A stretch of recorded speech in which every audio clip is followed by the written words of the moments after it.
What am I doing? I'm talking to an empty telephone. I don't understand. Because there was a dead man on the other end of this fucking line.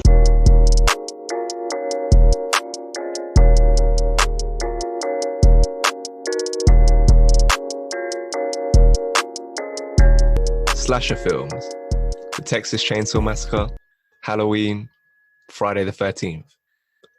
I met him 15 years ago. I was told there was nothing left. No reason, no conscience, no understanding.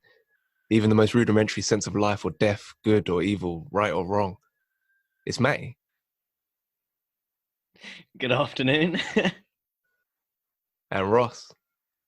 Good morning. And Mason. You're right.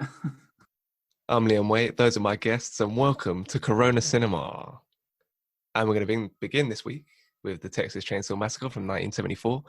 Two siblings and three of their friends, en route to visit their grandfather's grave in Texas, end up falling victim to a family of cannibalistic psychopaths and must survive the terrors of Leatherface and his family.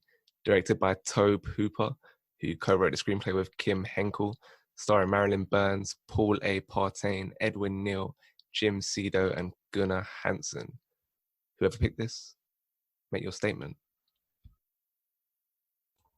So, what's impressive about this film is that it was made on such like a small budget. I think it was $140,000, so which is so impressive for this film. And like Leatherface has lived on to be, along with the other two films this week, he's just lived on to be like a classic villain, which kind of I think is like shows like gives credit to the film. And Leatherface is probably the creepiest looking out of all of them as well. And I think just in general, there's something quite scary about like hillbillies. And yeah, it obviously starts off with that. It's back with the news report and the faces on the thing, and it's quite weird because it actually is based off of like Ed Gein's murders and what he did. It's like it's very, very loosely based off of it. Like that's what he did, but obviously the story is all fictional. But yeah, you kind of get this weird James Franco looking guy in the car at the start who's really creepy, and kind of you know that later on he's gonna have something to do with it because he's just so weird. And he like cuts himself, and yeah. But yeah, I think with the one of the kind of creepiest bits that stayed in my mind from the film as well is that weird like chicken room with all the bones and stuff, all the feathers and the bones. And like what I find dumb about that bit though is she's in the house and no one's seen her yet, but she starts like screaming. It's like I would not make any noise and I'd be out of there. Like, yeah. And then later on she starts running away from Leatherface and screaming again. So it's pretty easy for him to follow her in the pitch black because he can hear her screaming. But that chase scene still is very good though. Yeah, and it's quite funny, and what you'd imagine is kind of them to be like in the deep south for some reason. It just like fits, and it's how like she runs away from him and goes to the barbecue guys, barbecue place, whatever you want to call it, and they're all like related, and yeah, it's so like fucking weird. Then bringing down their granddad and him like drinking her blood, and as I say, that's definitely the kind of shit that goes on in like a hillbilly south in the deep south. So yeah, and there's not really much story to it. Realistically, it's just kind of like an old school slasher that's just there to be scary and gory. But the fact that it is only an hour and a half long does kind of aid this, and it doesn't need to be any longer than that because yeah, you're still kind of just creeped out by what's happening rather than things actually happening, if that makes sense. And yeah, even though there isn't like a very, very loose story, you're still indulged, and that's the credit to the film. But in general, like really, really cool, like set designs and like the way the characters look is so creepy, and the film itself is like genuinely quite creepy. And it's probably like the most visually pleasing and aesthetically pleasing out of all the films this week. And there's some really cool shots and camera work in it, like at the dinner table scene with her eye like really close up, that kind of stuff. And along with that, really good like sound editing as well for its time. And yeah, as I say, with a $140,000 budget as well, it's so impressive. And like a bit that sticks in my mind as well is the dinner table scene. It's so iconic. It's so hectic, everything that's going on. And I later found out that all the actors there had been through like really long filming days, and they're all really hot. It was really hot when they were filming, and they're all getting tired, and they all actually were going a bit crazy filming this, and it shows when you watch it. And I love that scene. It's probably one of my favorite scenes out of all these films this week. So yeah, I enjoyed the film. I had a weird experience with this film. I thought the opening was really good, like with the narration, like the corpse, like kind of like static shot of the corpse hanging out, standing there. Like the camera doesn't move. Then you have that creepy narration over it. I thought that worked as trying to unsettle you right from the start. Then like the first half hour when it's just kind of like building it up and it's quite slow and not a lot is happening. And I wasn't too into the scene with the crazy guy, the hitchhiker, his little like monologue in the car. I wasn't like terribly into it. I reckon if I watched it again, I reckon I'd be more into that kind of unsettling dialogue in that speech that he gives. But I wasn't like 100% into it. It wasn't until the point where the disabled guy gets the chainsaw taken to him by Leatherface. I think from that moment on, that's when it's like breathlessly thrilling. I thought, because just from that moment on, he's just. And it kind of it's similar to a lot of horror films where it kind of pushes the boundaries between being horror and being almost humorous, like to the extent to which he's chasing her around for so long, it almost becomes a bit funny after a while. And there's kind of just no let up. It's just from that moment on, it's just a bunch of uniquely insane shit going down for the remaining 40, 50 minutes or whatever it is. You're like sort of horrified, sort of shocked, sort of captivated. Like Ross talked about the kind of the visual style of the film. I thought it was effective as almost like similar to like a documentary kind of style, almost like found footage at times. And that's kind of links to it being inspired by some real life events, and that having it feel closer to reality than a lot of horror films kind of makes it more potent, and all the imagery kind of works more on you in terms of feeling like it's not too far from reality. Like this could be, like Ross said, like this could be somewhere you just go to the south, go to the wrong neighborhood, and this kind of shit could end up happening to you. So having that effect is really works as unsettling you. Mason, is that something you found that it felt not too distant from something that could actually happen to someone if you went into the wrong part of the deep south in America? Yeah, that's the thing. This film, like, I mean, in my head, this would never happen to me, but it does feel real, even though it's just really fucked up, like you said. At the same time, for some reason with this film, not that I can relate to it, but I can almost imagine it happening, and I think that's what makes this film scarier for me, is the fact that I can almost put myself in this situation and then like believe it's happening.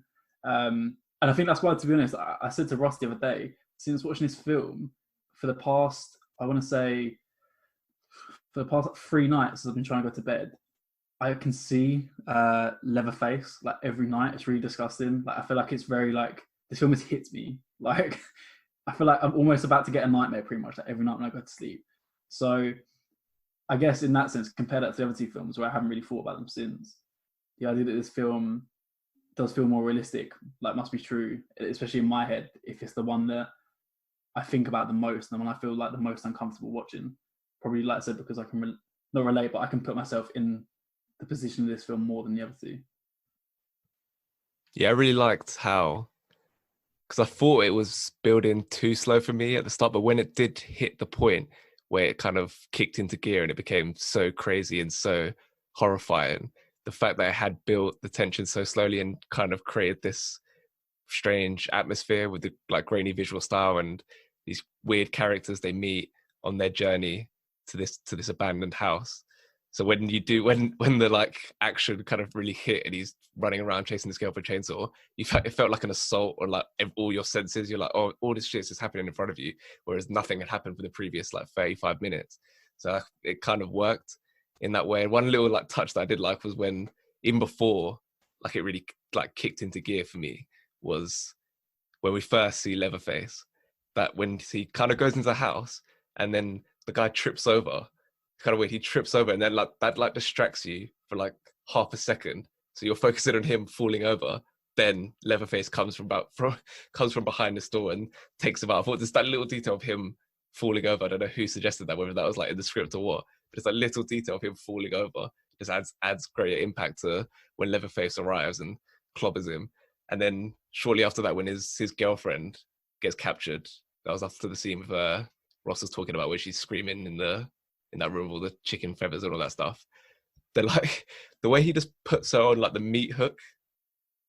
Like that's probably my favorite bit of like kind of like body horror. You don't see that's the thing with this film, like you don't see a lot of the actual gore or any of like the gruesome detail, not a lot of blood, which is quite kind of interesting when you think about it. You'd think this film and you'd instantly think the Texas Chainsaw Massacre, you'd think there'll be a lot of gruesome imagery, but it kind of leaves it up to you to kind of imagine. I reckon it was more effective in 74 when we hadn't seen so many like gory films that our imagination has kind of been tarnished. Because like back then it would have been just left it right up to the viewer to go, oh, I think you haven't actually seen someone do something. So it's just completely left up to your imagination. How dirty is your imagination to come up with something that actually happened? But just the feeling, I could imagine like that hook going through your back and just being like stood there, powerless, unable to do anything. Just a really, really clever move, I thought. And that's before even the film became really appealing to me. Mate, was that a particularly horrifying bit for you when Leatherface first comes? Were you aware of the character? And it's a popular character, kind of a cult hero in the horror genre. But no, you're not too fond of the horror genre, so were you aware of Leatherface? Did you know he was coming?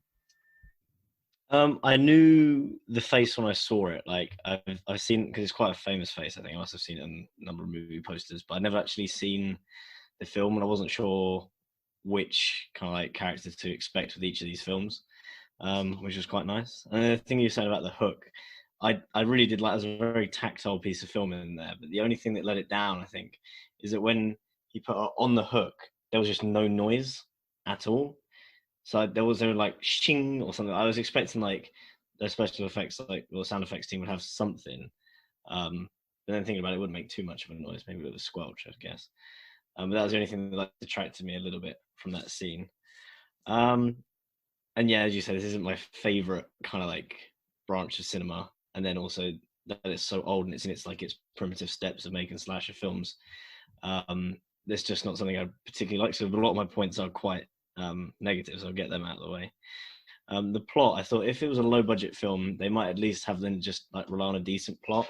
But I felt the characters weren't really very well fleshed out. And it's just kind of like loosely giving them a reason to be there. And then the plot doesn't really make much sense. It doesn't really have much of a resolution at the end. It kind of feels like it goes on too long almost, which is impressive considering the film is barely 80 minutes. And then what else? The suspense, like it has like the beginnings of suspense, I think, but it almost kills every character as soon as it gets the opportunity to. Rather than like some of the other films that we watched, it's really teasing you over and over and over again. So I think that's something that slasher films do definitely get better at as they go on.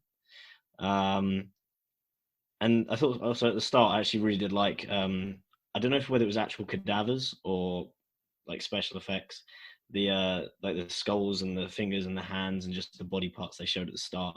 All of that was really well done. And I think if it's on such a low budget, it's likely that they were just taken from like medical exams and just rotting. So that's even adds a bit more to like the horror of the film. And yeah, the editing felt a bit sketchy in some places, just due to like difficulty with technology back in the time. Just kind of the logistics of a scene didn't quite make sense because it's probably a little bit more difficult to edit a scene then than it is now. And I'm thinking on their budget, they weren't going to go back and do reshoots if something didn't quite pan out as well. And one thing that kind of like took me out of it and turned it into a little bit of a comedy is the way Leatherface screams. He kind of just screams like an idiot, like someone pretending to be cartoonily scary. I mean, maybe he's got some kind of like disability, which would make sense, but like I wouldn't want to pry. And then the last thing I'd want to say about the film is I don't know if it's like a statement about like slaughtering cattle. It's hard to say.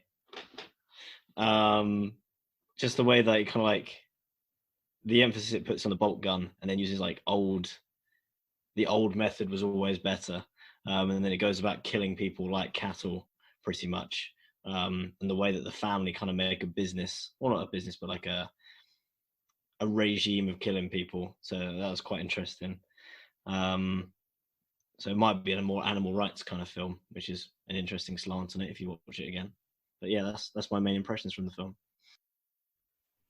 Yeah, I think it's definitely like a pro like vegetarianism kind of film in that way, trying to show what you're doing to animals by placing humans in literally in a slaughterhouse environment. And even quite a lot of people, I think people working on the film, they turned vegetarian for the way that when they were shooting. And then even like Guillermo del Toro, the Oscar-winning director, he turned vegetarian for like a bit after this film because he was kind of so appalled by what he was witnessing. And I disagree about like character development and stuff. I'm not really looking for that in these kind of films. I think it's more just like about like the visual style, like the set design, like the like visual effects, practical effects, all that kind of stuff, and the mood it creates. I'm not really looking for that. Depends what you're looking for, I suppose, in films. Because that's if you're looking for that in the film, then yeah, it's like a legit criticism. But I'm just looking for something more different in this style of film. And I think one thing I really think this film has done well is like popularizing the chainsaw as a weapon, because now that's one of the most like frightening things. This was like the first one to really use it. And even like when we go to Fort Park in the mazes when they've got chainsaws, it's literally the most like terrifying thing. You know, it's literally a guy who works at Fort Park. He's not actually going to slice you in half, but in the moment when when you're coming out of a maze and the guy's there in front of you, it's like, oh my god, he's about to decimate me. What am I going to do? So I think that's in real life, and then even just in films, it's just such that the noise that a chainsaw makes is just so like searing, like ferocious, like gonna like pierce your ear. The way it goes, it's so like alarming. It's such a like visceral kind of noise. So every time I hear it, it has that impact. So I think that's an achievement for this film. That's had like a kind of a lasting impact as well. And I think like it's weird because I think it feels like an abrupt ending. Like May said, he felt like it was going on for too long. I thought it felt like an abrupt ending at the time. Like for the final shot is like amazing of like Leatherface turning with that the orangey colors, Leatherface turning swirling around after she just got away, and like her reaction after she just got away, where it's like relief and horror and knowing that you're never going to be the same again, no matter what. You're never going to get over this trauma. So like, yeah, but at the same time, it felt like a bit abrupt. Yeah, like I felt after all that chasing and her getting away a few times, you had the dinner scene and all the drama, all the trauma that she's gone through, to then just kind of end at that point of her just getting away. Like Matty said, it felt kind of unresolved, and I sort of agree in that sense. Watching it for the first time, I might feel differently if I watched it again. But Mason, did it feel abrupt for you when the ending just came? Like she just kind of had like she almost got away with the truck driver, and then another guy pulled up. The truck driver was kind of just gone. I don't even know where he went. And then she gets into another car and kind of gets away. Did it feel a bit abrupt for you? Nah, I think it works for me. I feel like the fact that the first half of the film is really slow paced and nothing goes on, to where you then build up to the second half of the film just being crazy, where you literally have no time to breathe. For the entire second half, I feel like that ending suits the pace that the film has at the end. Like it wouldn't make sense for her to get away on the truck, and then I don't know what else they would do afterwards. Like if they were then to show her, I don't know, like in hospital or I don't know, at the police station, it'd be boring that you wouldn't care. It's better to finish the film after having like 40 minutes of like continuous like shit going on, to then have her just get away, and then that's enough. It shows you that she's got away. That's all we need to see as the audience. Anything else would kind of it would stop our experience of being so like high up here to then having time to sort of relax. And I feel like for a slasher film, you need that suspense and you need that build up to continue and then just stop instead of just slowly come down. Because otherwise, I feel like you'd need to then end it again on another sort of like higher note of like that slasher feeling instead of just like dwindling down slowly. So yeah, for me it works. I mean, I find it really fucking annoying when she has like the two people try and save her. Like you have the truck driver, and then she takes ages to jump onto the back of the truck, and then she goes off. That pisses me off. But the actual scene of her getting away, that's fine. It literally works like perfectly for me. Okay, let's get some ratings. I'll start with you, Ross. I'll give this an 8.2. Mason. I gave it an 8.4. Matty. I gave it a 6. And in following weeks, Matty will not be featuring on the podcast. No, honestly, I feel like that's justified for me. I just feel like I didn't get that much out of it for a film. Yeah, it's probably great at the time, but for me, ugh. I'd just like to intervene at that point and say those are the views of Matty Westcott, do not reflect the wider views of the Corona Cinema podcast. I'll give it an 8.3. Moving on to Halloween from 1978. 15 years after murdering his sister on Halloween night, 1963, Michael Myers escapes from mental hospital and returns to the small town of Haddonfield, Illinois, to kill again. Directed by John Carpenter, co-written by him and Deborah Hill, starring Donald Pleasance, Jamie Lee Curtis, and Tony Moran. If you pick this, speak now. So I chose this film because I feel like it's what I think of when I try to think of like slasher films. I feel like for me, and especially after rewatching it as well, after watching Texas Chainsaw Massacre and Friday the 13th, for me, it still kind of embodies what a slasher is. And I know that obviously like Texas Chainsaw Massacre come out before, but I feel like this just gives that perfect sort of like formula of what I'm looking for when I watch a slasher. I watched it for the first time, was it last year when the remake came out? I'm not sure. I watched it just before the remake came out to sort of compare it. It was a bit annoying. It wasn't as good this time round, but that doesn't mean to say like I didn't enjoy it. Like I still really enjoyed like my experience with the film. But the only thing that was kind of annoying this time that I was getting it confused with the remake from 2018. Like when it comes to like the motives of the doctor who'd been looking after Mike Myers, I was like, shit, like is he like one who's like obsessed with him or not? But then that was me getting confused with the remake from a couple of years ago. So that was a bit annoying because I was trying to sort of like remember stuff, but I was getting confused between the two films. But this film alone, I feel like I just said, that it sort of sets the standard and sort of started a lot of inspiration, I feel like, for other films. Like I love how he has his own sort of like theme song, Michael Myers, like every time he's like on screen or when he's about to kill someone, they play that certain song. And I knew that song before I even watched the film. So yeah, I don't know, it's just really effective for me. I also really like the way that Michael Myers moves and the way that they shoot him. Like they don't have to shoot him, say like in a typical horror film from now, like where something runs at the camera or anything like that. In this film, he just sort of stands still, or he'll just walk. Or like when the scenes when he's like in the car and the car's just there, or he just drives past and you kind of just see him for a second in the car. They are like I think this is probably the scariest film out of the three. And for me, like the way they make him scary works. Trying to think of what else I like about the film. I also like how it's also shot from the perspective of Michael Myers sometimes as well. You kind of switch from where you watch like all the girls, but then you also switch into his perspective of a lot of things. And I guess they sort of start that really blatantly at the beginning of the film when he kills his sister. But yeah, there's a lot this film does well, and yeah, I really enjoy the film. Yeah, even from the opening scene, having it when I watched it for the first time, I watched it same as you when the sequel, prequel, whatever it was in 2018 came out. But that, I watched this for the first time, and that opening was really striking. Having it from his perspective, the bit when he puts like the glasses on, so it kind of narrows the frame.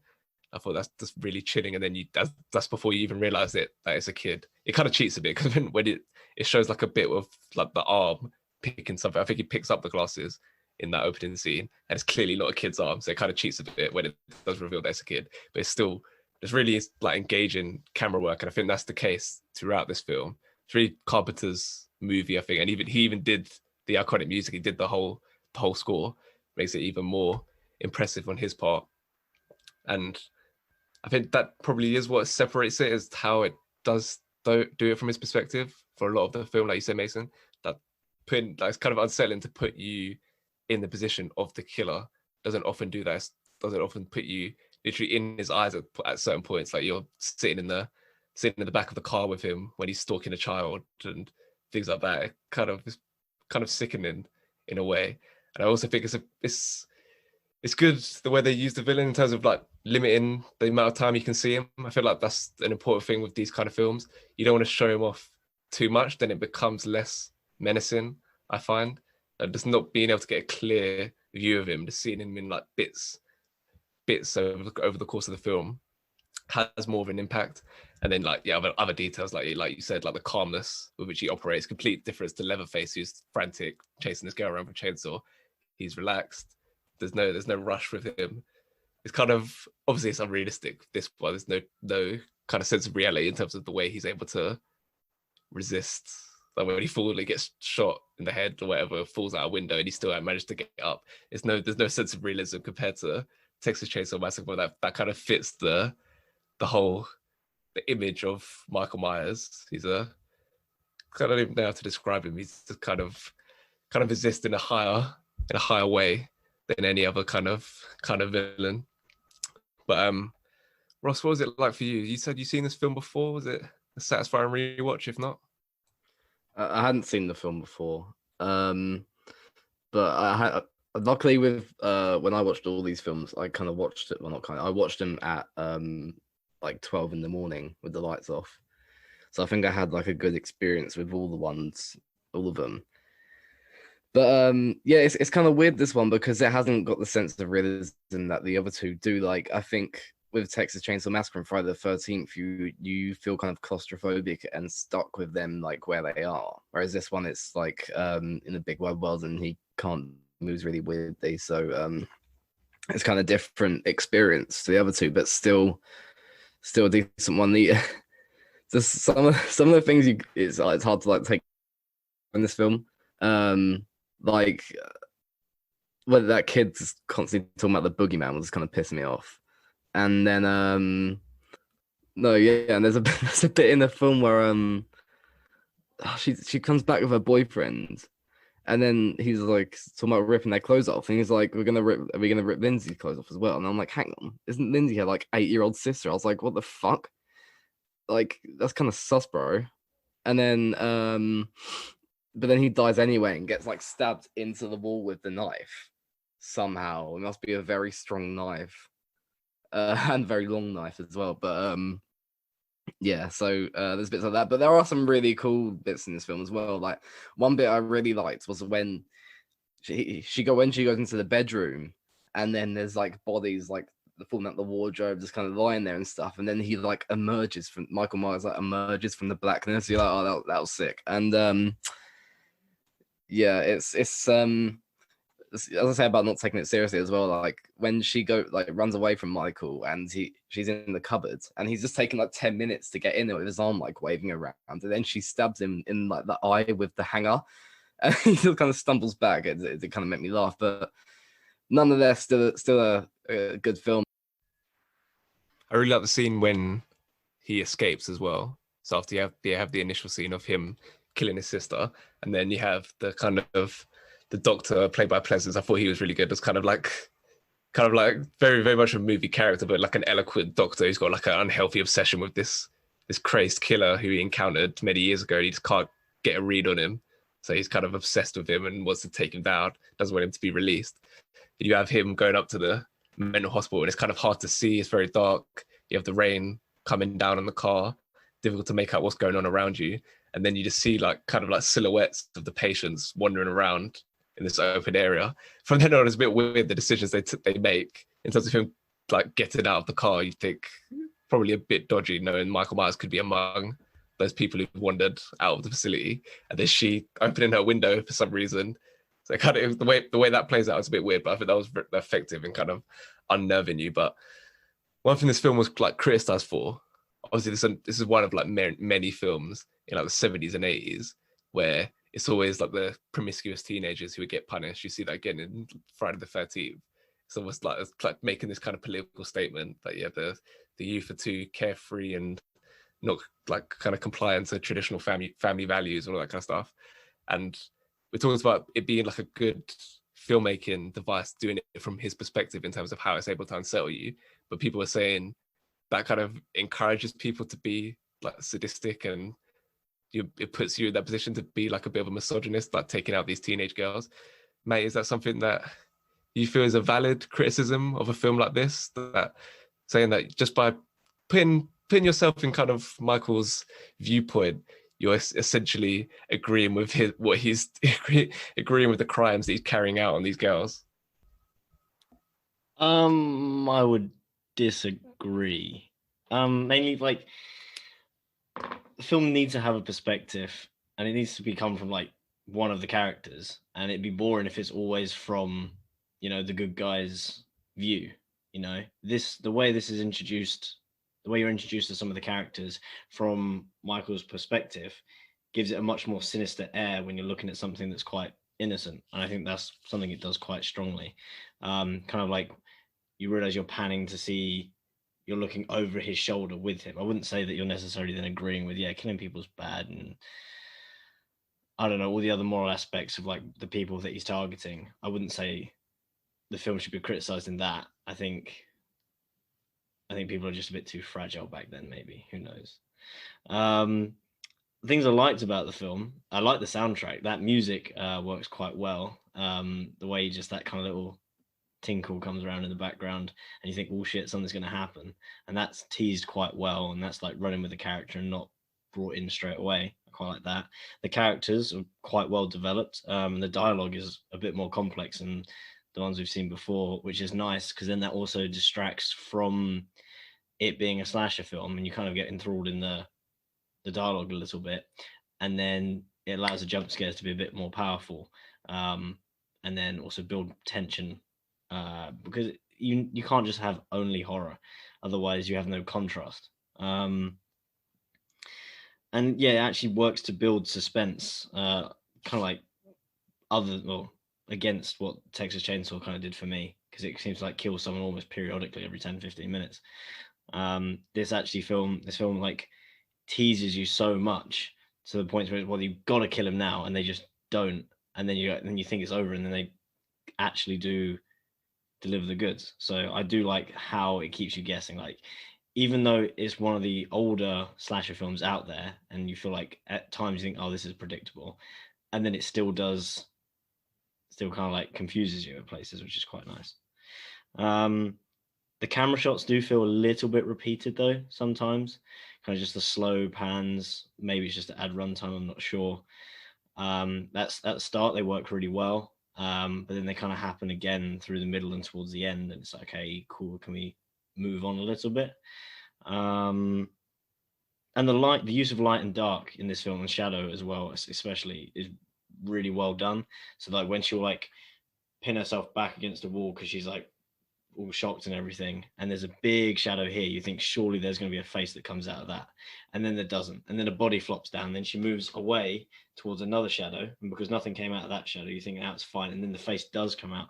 Those kind of double bluffs work really well, and like the use of negative space throughout the film. And I want to talk about the doctor as well. I feel like he knows he's in a film the way he's talking, or like he knows there's going to be an article written about him because he's going to catch this famous killer. So he's almost a bit, I don't know, almost not novelty, but like, I don't know, just a little bit over the top. But on the whole, yeah, I like the film, and it's definitely a big improvement on the Chainsaw Massacre. I agree that the Doctor is like kind of over the top, but at the same time, I think it kind of works for this film in terms of being a bit more like, unlike the Chainsaw Man, it's like it's a bit more detached from reality. So you have this guy who's just manically obsessed with this serial killer for reasons. I think it kind of just works in this universe, and I agree as well. Like, it's very patient, the build up in this film, like a long time without anything kind of substantial happening involving Michael Myers, and that kind of fits the character, I guess. Like fits Michael Myers in terms of being very relaxed, take your time, and then finally at the end you get the violence and the killings, and I think that kind of works. It establishes an atmosphere and then keeps you on edge and then explodes at the end. And I think that worked well.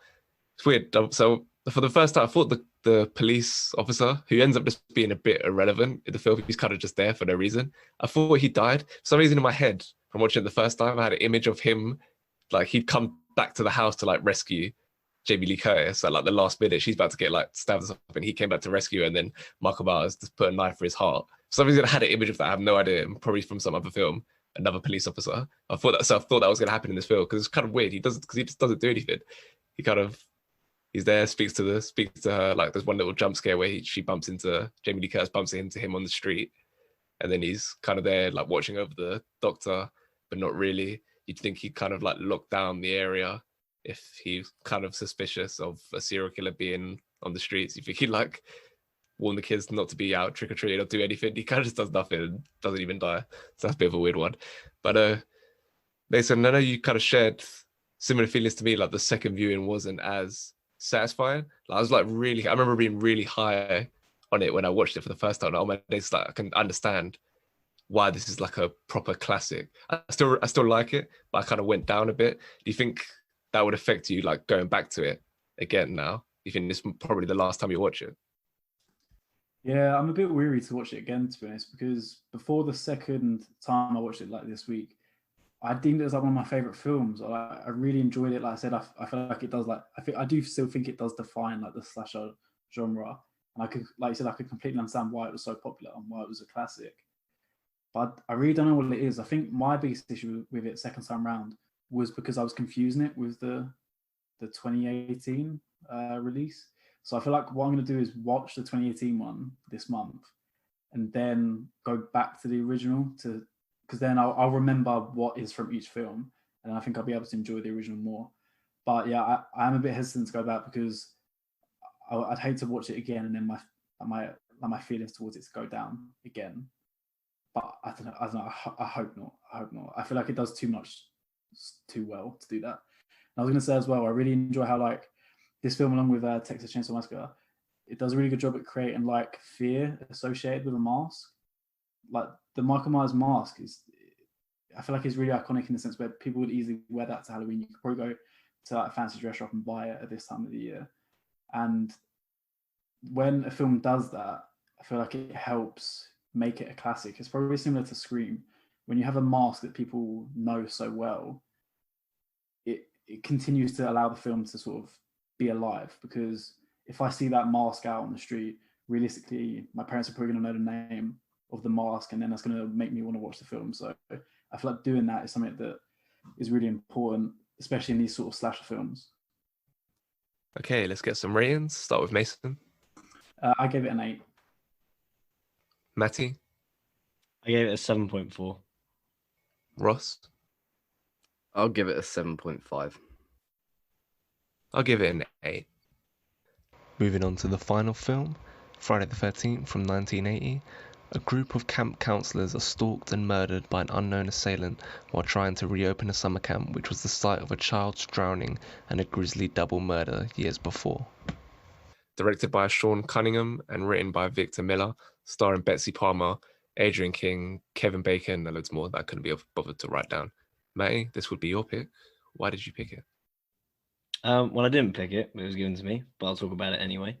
So this film, I don't really know too much about it, so I'm going to assume that it's kind of like a cheap kind of summer slasher film that's just meant to be a bit of fun. And if that's what we're assuming it's trying to do, I think it actually does that quite well. It has a bit of fun with the deaths all the way through.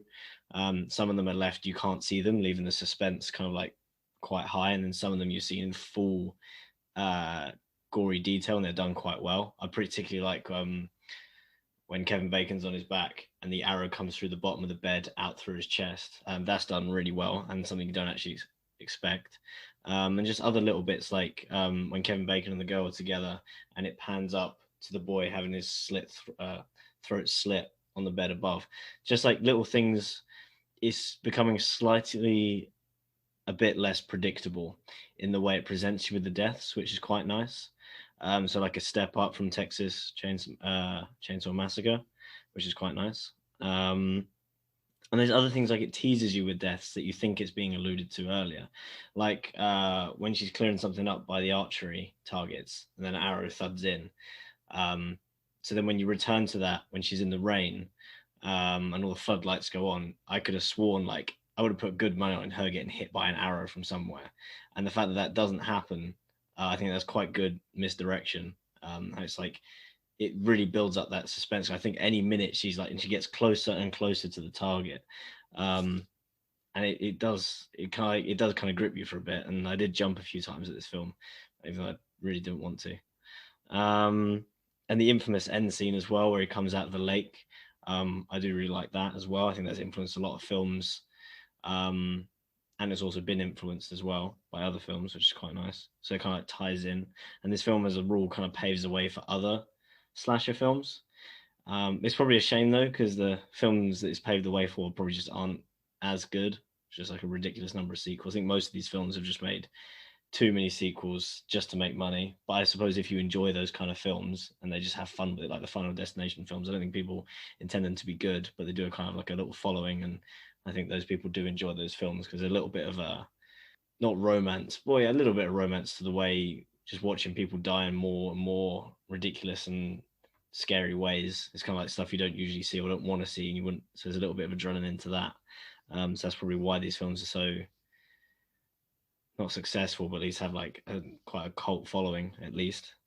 And the other thing I want to talk about is like I feel like they're pushing like a subliminal message that sex is bad, because anyone in any of these films that goes to have sex or does anything like a little bit intimate is then killed for it pretty much. And it's kind of like, it's just interesting. That's kind of like the message they push, whether they mean to or not. Maybe it's because the films were based before when premarital sex isn't allowed, or at least it's like a lot less commonly accepted, which then I don't know. It's just an interesting direction to push it, considering now it's just like that's not usually the focus of a film.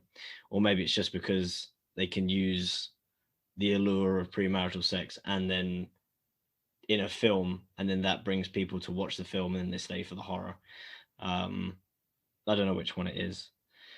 And yeah, the backstory for this film is a lot more solid than Chainsaw Massacre, which is quite nice.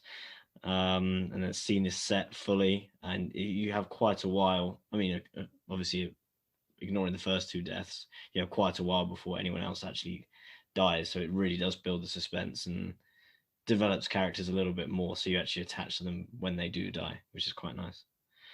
And yeah, I think it achieves everything it needs to do as a film. Still not. I'm not saying it's a particularly good film, but I think at the time you can see why it did well. Yeah, watching this like so close to the other two, like I just see it seems pretty bad. I watched it like before I was into movies, like ages ago, like when I was too young, really, like maybe like 2012, 2013. So like, I remember like a few scenes from watching it that time. I remember the first kill, like in the woods, that bit. I remember the strip Monopoly scene, and I remembered like Mrs. Voorhees coming, like with and also the hand at the end, obviously. But other than that, I didn't remember anything else. And yeah, watching this time, it just felt like I'm just watching it so close to Halloween and Texas Chainsaw. It just felt so inferior. I thought, just in terms that there wasn't the same level of like craft, the tone, the tension, some of the dialogue, like the visual style just wasn't there for me with this one. I don't think, like, I don't know. It just didn't feel like the skill of like the directors of the other two films just wasn't really here. I was really let down when I watched this film. Before I watched it, I looked at the IMDb score because I think I spoke to you Leon about it, and you said how low it was, and I was like, no, it can't be that bad. Come on, it's awful. Like this film is like really bad. I think the main reason I think it's bad is because it literally fails to be a slasher film, in my opinion. Like it has some elements of being a slasher film, like just killing people and being a bit graphic with those killings, but realistically, most of them don't make sense. And there's no memorable characters from the film like, at all, I don't think. And I think one of the biggest drawbacks of this film is not showing who the killer is. And then when you find out that it's an old woman, it's like, fuck off. Like, it just doesn't really make sense at all. I mean, with the other films, like as well, I think what really confused me with this film is that I was expecting to see Jason in the ski mask, and then when I didn't have that, I was like, okay, whatever, I can adapt to this. And I didn't mind the reveal that it was his mum, but like I said, not seeing the killer once in the entire film to then be revealed to be a character you haven't met before at the end, it was so shit. Like literally, like the whole delivery, the whole idea of it just didn't work for me at all. And that's why I feel like I just don't get along with this film, because it's supposed to be a slasher and it's just not. Yeah, I don't know.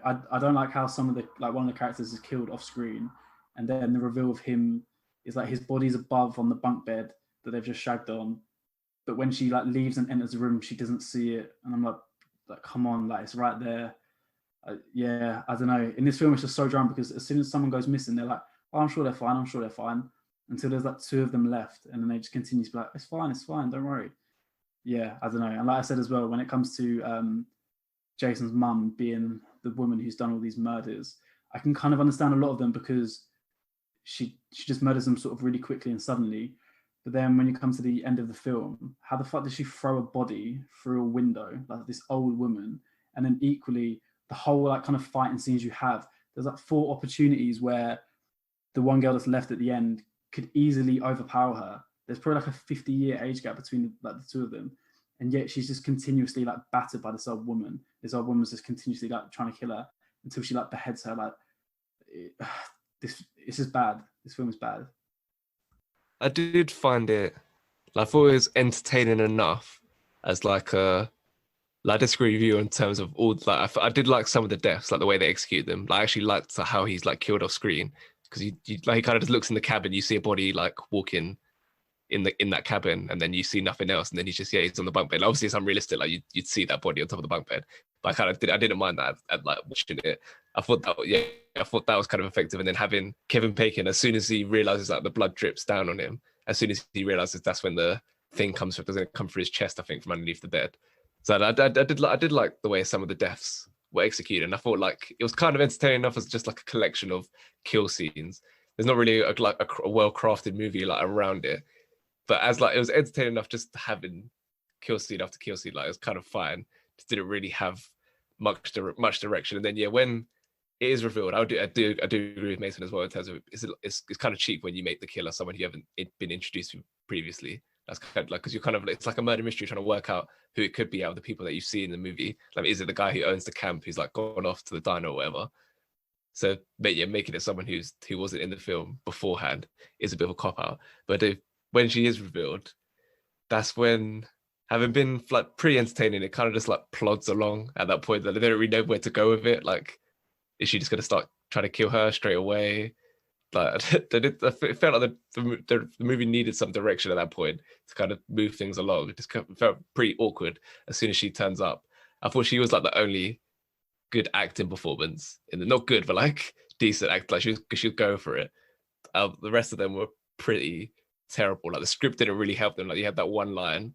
One of the girls is like, "Oh, I hate like talk about children. It's like I hate it when people call them kids. Sounds like little goats. Like I don't even know what that means. Like." There's a lot of lines like that which doesn't help actors. But for Mrs. Voorhees, they're actually the only one who's like pretty decent. I think it kind of brought a bit of gravitas to the film, and that scene that May talked about, that is with the hand dragging her down from the boat. I thought that's still like really, really well done. That's pretty iconic. I feel like it's probably like transparently quite like taken from Carrie, especially when we watched Carrie 2 weeks ago.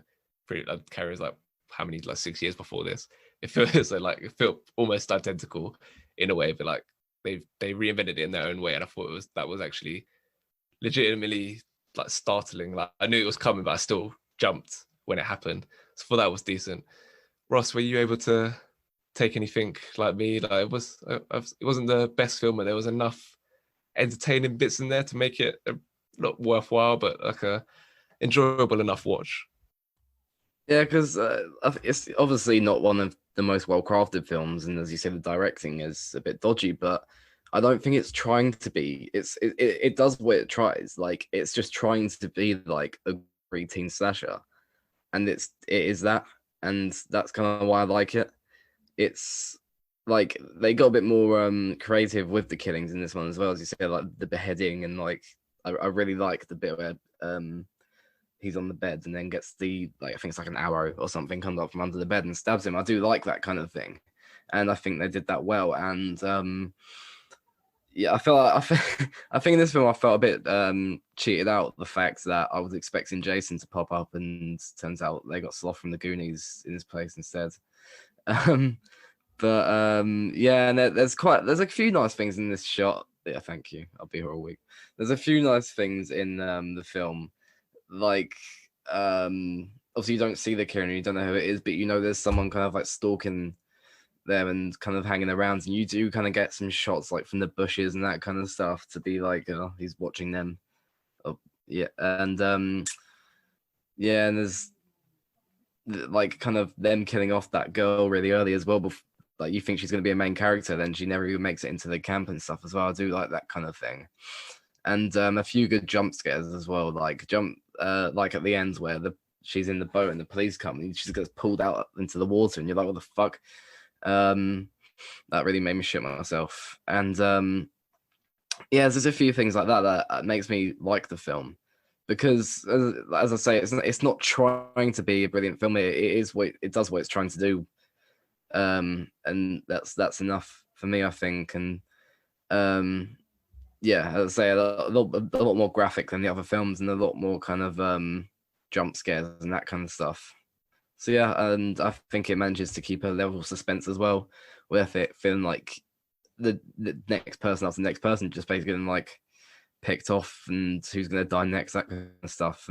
The head chop is wild as well, and like the way her hands are like kind of like grasping the air, like jutting from side to side. I thought that was well done. Okay, let's get some ratings. Start with you, Matthew. I gave it a 6.5. Mason. I gave it a 5. Ross. I'll give it a 6.5 as well. I'll give it a 5.5. Pretty definitively the worst film we've done. Okay, let's look at the average ratings for this week with Ross Stephen Benjamin Herbert. Hello. So in dead last is Friday the 13th, which I think we all expected. Second, Halloween, and first, the Texas Chainsaw Massacre.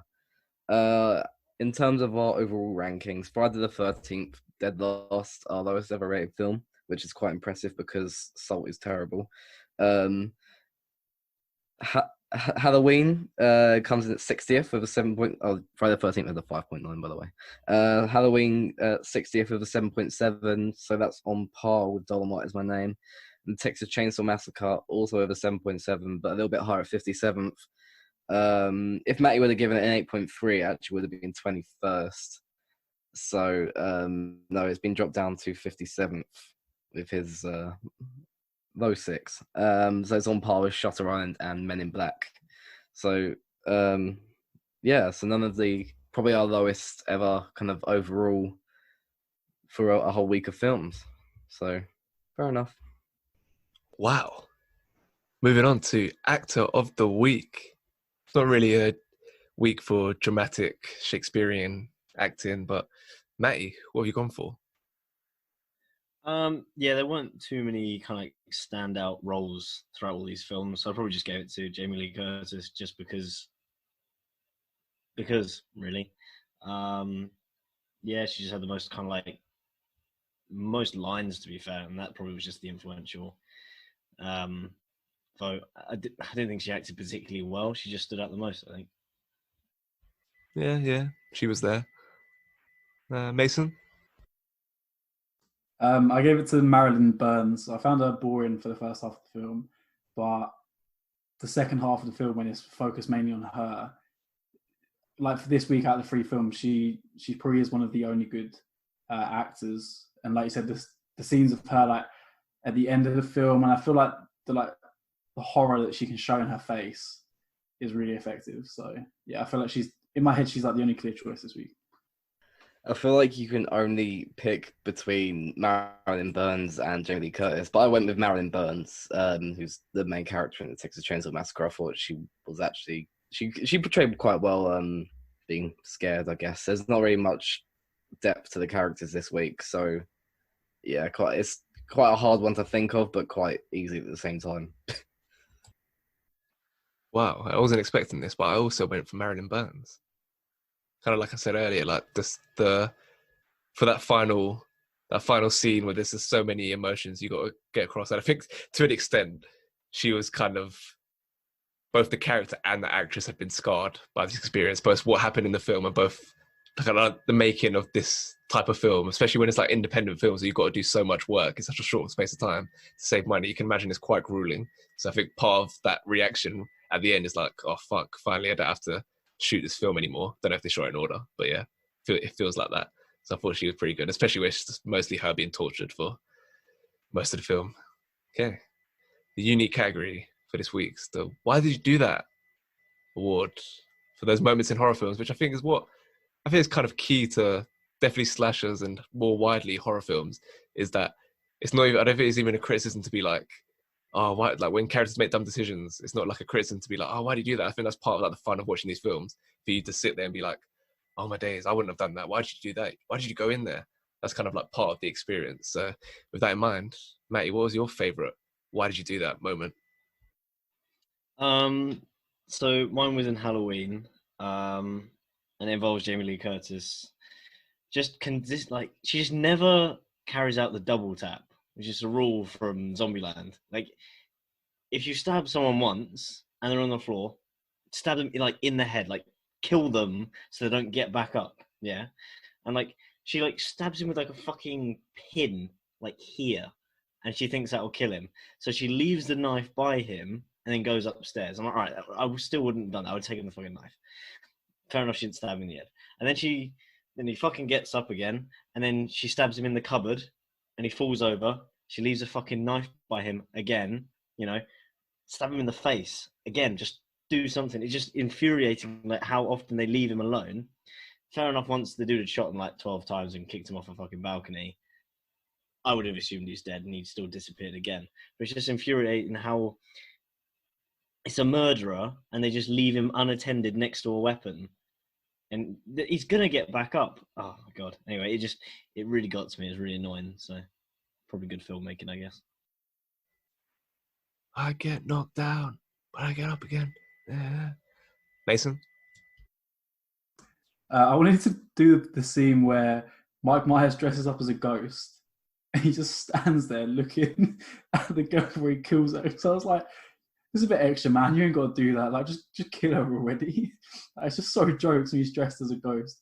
But I went for Friday the 13th, How Long It Takes Alice. I feel like she's choosing not to kill Jason's mum. Like, there's just absolutely no reason for her to take so long to kill her. Like, I don't know, it really gets to me. I feel like she could have just killed her, or she could have just looked at it and thought, I'm probably stronger than her. I'm much younger than her. So yeah, the whole sequence of her trying is what gets to me. So yeah, that's the stupidest moment. Ross? My dumbest moment is just, in general, everyone's decision to go to Camp Crystal Lake. Just, why would you go to somewhere where there's been a murderer around for years and it's been closed for years because of a murderer, and someone hasn't even turned well, probably because they've died. And it's just dumb. Why would you go there? Like, just go to a different, like, camp. Like, just why? Like, this is your fault. It's their fault that all this happened. Like, you brought in yourself, idiots. My one is Friday the 13th as well. The first girl who gets killed. This is a bit of a niche one. Just her decision to run into the woods instead of running to the open road. I feel that happens a lot in these films. Just run or if you're gonna outrun her, you're gonna outrun her. Just go do it on the open road. You might even see a car come by. You have a chance of getting away. You go into the woods, it's difficult to walk. You could trip over. There's more variables to deal with, and that ends up being what happens. So yeah, should have just run into the open road. Would have had more of a chance. I wish this was a pop vinyl award, Ross. I think all the main villains from these films already have a pop vinyl, so Instead, I've gone for the granddad in Texas Chainsaw Massacre. Like, he's just so creepy the way he sits in that chair, but he also wears a little suit. It's quite funny. So yeah, I'll get the granddad from Texas Chainsaw Massacre. Let's get the girl on the meat hook. Don't know how you design it, but yeah, let's get that there. I want to see what it looked like, what it sounds like, what it smells like. Okay, that's it for this week. At Liam Waite 98 on Twitter, Corona Cinema Podcast.wordpress.com, Spotify, Google, Stitcher, Podbean. Next fortnight, which I need to remember to say because it's not next week. We don't do it every week; it's every fortnight. So it's say next fortnight. We're doing time loop films. I believe there's Source Code, Groundhog Day, and is it Edge of Tomorrow? Yeah. See, what memory. Until then, go well. Cheers. Safe. Cheers.